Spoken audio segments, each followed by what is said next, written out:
श्री गणेशाय नमः। माता दुर्गा के रक्त से मेहंदी का जन्म।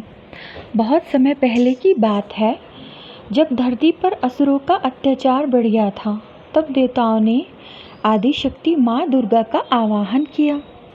माँ दुर्गा अपने सिंह पर सवार होकर रणभूमि में उतरी।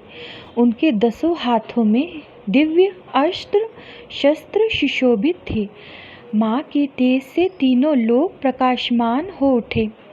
युद्ध प्रारंभ हुआ। असुरों की विशाल सेना माँ पर टूट पड़ी।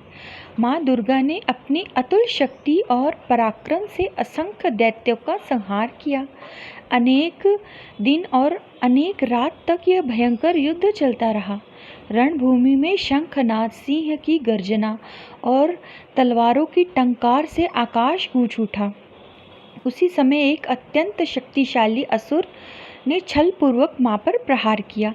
माँ ने उसके प्रहार को विफल कर दिया, लेकिन उस आघात से उनके एक हाथ पर हल्की सी चोट लग गई। उस चोट से रक्त की कुछ लाल बूंदें धरती पर गिर पड़ी।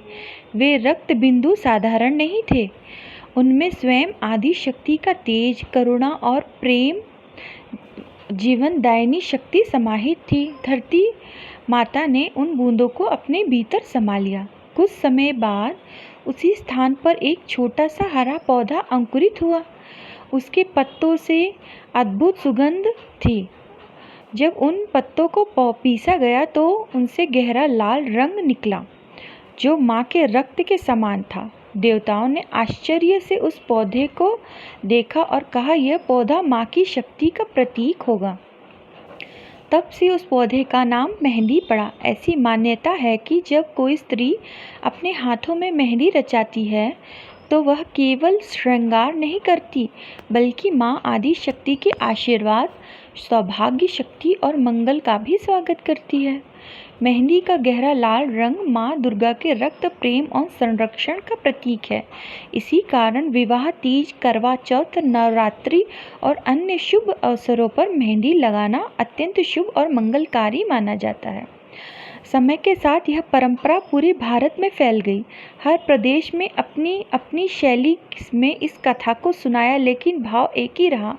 मेहंदी केवल एक पौधा नहीं, बल्कि माँ दुर्गा की कृपा, शक्ति और आशीर्वाद का भी प्रतीक है। कहते हैं मेहंदी लगाने से नेगेटिव ऊर्जा भी आपसे दूर भागती है और मन शुद्ध होता है। ओम दुर्गाय नमः। ओम गौरी शंकराय नमः। जय माता दी।